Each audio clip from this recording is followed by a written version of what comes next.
JK, How are you? as I live and breathe, sir, it's a real honor, I gotta tell you. My kids all run around the house with carrot sticks in their mouth, yelling for Peter Parker to get in their office, so it's great to talk to you. I wish I'd thought of that carrot stick idea when I was doing ADR. What did you use? A pen. Oh, well, okay, well, that's as good. Not as healthy, but just as good. Listen, a couple of things before we get into Dark Skies. First of all, you and I have a little bit of history that we've never met each other. It's very loose 6 degrees of Kevin Bacon type history, but you were in a movie by a director named Uwe Boll. Do you remember that? Uh-huh. Uwe Boll, I was in that movie too as a walk-on because I was one of those 4 idiots who boxed him. Do you remember that stunt? Yes. Yes, I was one of those fools in Vancouver who actually fought that man. But I got to say, I went the longest. I went the most rounds with him, and I got to know him. I'm still friends with him. I think he's a really interesting guy. What was that experience like with Uwe Boll? Well, to me, it was just a bang, bang, zip, boom, in and out, and that was the perfect example of, people ask me what it is that I'm looking for, why I do what I do. I read that script and it made me laugh, and I went, yeah, let's go, And I went up to Vancouver and did my silly little thing and met Uwe and had a good time and came back and it was, as I recall, it was the very first day of shooting was all of my stuff, and we knocked it out in one day, and the poor background actors were, freezing, standing out on the street, trying to pretend it wasn't cold as I was up on my soapbox doing my craziness, and then getting blown to smithereens. It was just silly, stupid fun. Silly, stupid fun. I mean, you're very prolific. You move around a lot, and a lot of these roles are in and out roles, I presume. Are you having fun doing this? Yeah, absolutely, and more and more lately, especially if it's going to be something out of town, I'm looking for get in, get out kinds of things, and that's really the reason that I've been doing a lot of television the last 10, 15 years. Is that I have kids, and I actually like to see my wife and kids every day. So just lifestyle wise, I'm not looking to go shoot a movie in Africa for 3 months. As exciting and as appealing as that is on one level, I'm trying to provide a fairly normal, consistent life for my family. So blah blah blah. I hear myself heading off on a tangent. It's okay. I'm sure your tangents are more entertaining than people's main course interviews. So, I don't know if you agree with this, but would you, if I call you a cult actor, would you agree with that? I'm sure there are some twisted cults that have my 8x10 on the wall. Hopefully not bathed in some kind of animal blood. Right. But no, absolutely, and I'm surprised at the sort of different little, cults that because a certain script appealed to me, whether it's a film or a cartoon or a video game, people will come up to me on the street and say, "Wow, hey, J.K. Simmons, you're the guy in Portal 2," Yeah. And at the end of the day, I don't care what the genre is or even what the medium is. If it looks like fun and it's well written, and by fun I mean it doesn't have to be comedy. I mean it could be a good drama too. Sure. Well, it's unusual. I mean, I was talking to the actor Clancy Brown, who has a similar career to yours in that he's played some of the screen's greatest heavies, and yet he's known as the guy that runs the kitchen in SpongeBob SquarePants. Probably more than anything with that demographic. And Clancy's a wonderful actor, and actually one of my best friends is Patrick the Starfish. Oh yeah, of course, yeah. Bill Fagerbach. Yeah. Also, hasn't had quite the on-screen opportunities that Clancy's had, but I mean it's always weird to me the things that that catch on, and a guy like Clancy's a perfect example. All the really interesting and kind of gritty stuff that he's done in his career, and yeah. Are you at the level now? Do you even really? I mean, do you even really have to audition anymore? Or do people just know exactly what they want? They just call you up and you do it. Well, no, I had an audition yesterday. Okay. For a film that I may or may not be playing a supporting part in. In television land, I really don't audition anymore. But in features, a lot of indie stuff, a lot of not big budget stuff just comes my way, and I get to say yes or no. But no, oftentimes I'm still auditioning, or at least going to meet a director and talk about it, and blah blah blah. Which to me doesn't make sense. It's like, if I'm going to be in the room with the guy, I might as well audition. Yeah, I was talking to another actor recently, another very well-known character actor who has certain roles that he's associated with, particularly a very dark role, similar to your own history there. His name's Ray Wise. Do you know Ray? God, listen, I'm the worst. Yeah. And I don't get out much, and I don't watch much, so I know that name, but I can't put the face with it. Well, Ray's done a lot. He's done a lot of voiceovers, and he's very prolific. He's in a lot of stuff. But on David Lynch's Twin Peaks, he played the character of Leland Palmer, who was, the guy that the satanic monster essentially who rapes and murders his own daughter, right? So he gets to this level now where people will call him into auditions even to this day.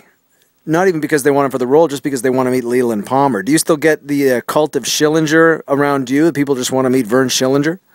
Yeah. I must say that there have been,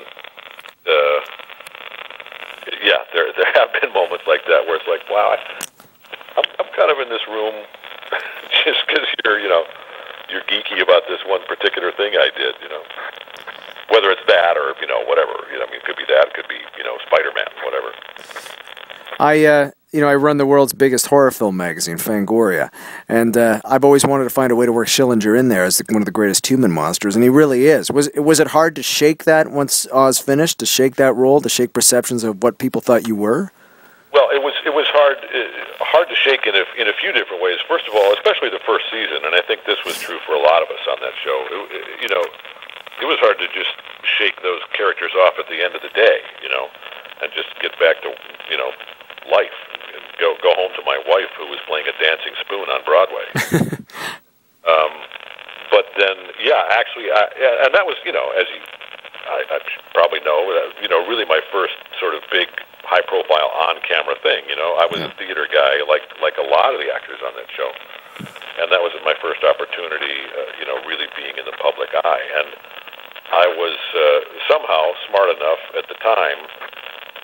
After Oz started airing, my agent kept getting call after call offering me the role of the Nazi on the week, Nazi of the week on every TV show. And I was smart enough at the time to say, no. This is a great opportunity. It's a great part. I'm blessed to be doing this, but I cannot be this guy for the rest of my career. So, we just turned down all those kinds of opportunities and waited for something different, and then got incredibly lucky with, right after the first year of Oz, the Law and Order people cast me as the recurring shrink character, and so TV audiences saw me in two very different roles, and that was the beginning of me being able to have some versatility as a screen actor. Well, let's talk about Dark Skies, then. Yeah. I want to talk about Scott, because here's a guy I've interviewed a couple times now. He seems to like the genre. He stays in the genre, and he's an effects guy by trade, which I think helps the work. Talk a little bit about working for Scott Stewart. Well, as I always say, the thing that I'm drawn to, I don't pick a genre. I don't pick a film based on the genre. I pick a film based on, is the character somehow compelling to me, and is the overall story interesting to me, and I think this film for Scott really, while it lives right in the world that he's best known for, and obviously very accomplished in, it's kind of a mix of genres. I mean, there's horror, there's there's this sort of suspenseful, what are the dark forces that are out there and what do they want and what's happening. But it's also just a family drama, and it's kind of a coming of age story for Dakota's character, and there's a lot going on, and my character was just a guy that I thought brings a really interesting perspective. He's like the shell-shocked guy in the foxhole, and he's there to try and shed light on this whole situation and help this family, help equip this family, and get them through their nightmare that they're living through. What is Edwin? Your character Edwin. What is his trade? What is he a paranormal investigator, or what is he? Well, he's got a website, and his I wouldn't even call it a trade. He's an unfortunate victim, and he's imparting the wisdom of firsthand experience to anyone who will listen, and of course, dismissed by most people as a crackpot, and initially Josh's character particularly is very skeptical, but at the end of the day, he's just there providing information and trying to help. We talk about actors that have been defined on a long-running television show and then have to work to some degree to shake that. Carrie Russell's like that. I mean, we cast her. We produced a German film called Grimlove, which is about that cannibal that ate the guy. I mean, it's a dark film, and blown away by just what a versatile actress she is. What were your experiences with Carrie? Yeah, absolutely. And I had seen, and I honestly do not. I didn't know who Scott was before this, right. and I think I told him that, so he won't be offended if he reads it in print. I do not pay attention to show business outside of my own little sphere and the people that I know and the people that I have already worked with and friends. But having said that, I'd seen enough of Carrie's work, and I knew Josh's work as well. That when they were approaching me and asking me to play this part. After the film, I think, had already started shooting, or they were about to. The chance to work with both of them was a part of what drew me to it. And I think, Carrie is a really good example of somebody who, and it's probably even harder for, a woman than a man, to have that breakout thing that you become very well known for, and affiliated or connected with, and to be able to break away from that. And I think it took her a while, or took the public a while, and the business a while to embrace her as something other than that first television character. But she's just a wonderful actor. Now, just a couple more questions, but before we go, I really do have to ask your take on this, because, embodying any role, you have to call on your own well of experiences. That's why I prefer actors who are a little bit older, such as yourself, or have reached middle age, because there is that, you can read it on their face with what they've lived, their life. So the complexity's there, but for a guy like Schillinger, I hate to harp on him, but is one of the most fascinating human monsters ever. I could never see a ray of light in this man. Could you ever see anything worth empathizing with in Vern Schillinger? Here's the thing, and Tom Fontana would sort of throw me this bone every once in a while, because obviously, an unrepentant, an evil mother. But having said that, every once in a while, Tom would give me a chance to have a little glimpse into this guy's humanity, and it was always about family. Right. Whether it was, my dad who comes to visit, and we see, what a monster he was, and what a monster he created in me, or whether it's my sons, Right. I ended up killing one of them, but yeah. Or my, ultimately my, the daughter-in-law and the grandchild character, so to get the opportunities every once in a while to see, this guy as evil as they come. But even there, this sort of primeval, family bond is in existence, and even the overall twisted philosophy of this guy was based on this sort of,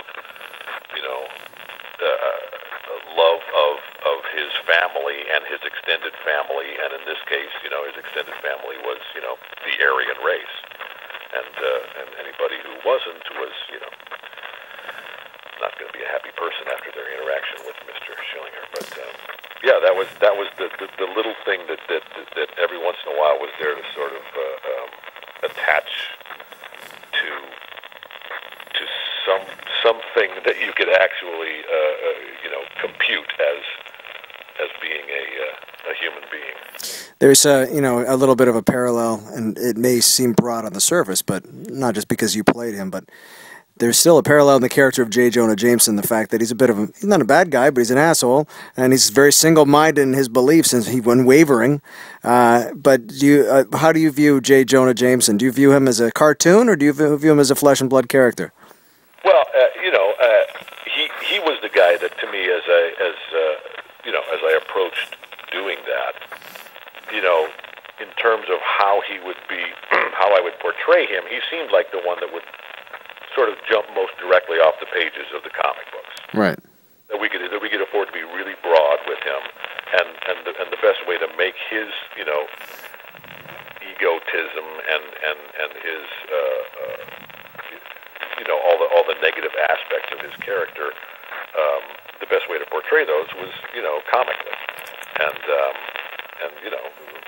thankfully Sam was on the same page, and we had a bunch of really fun actors who were very facile with improv, and we just had a great time, making that a really broad character. But again, you hear actors say this all the time, but it's really true. No matter how broad it is,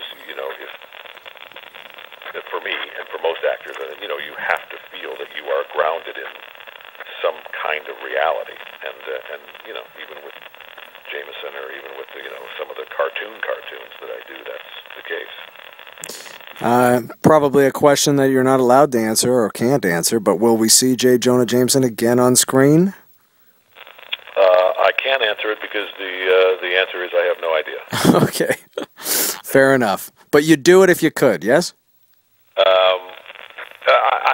I certainly wouldn't say no, going into it. I mean, again, I don't. It seems like I will never have the opportunity to do it with Sam again,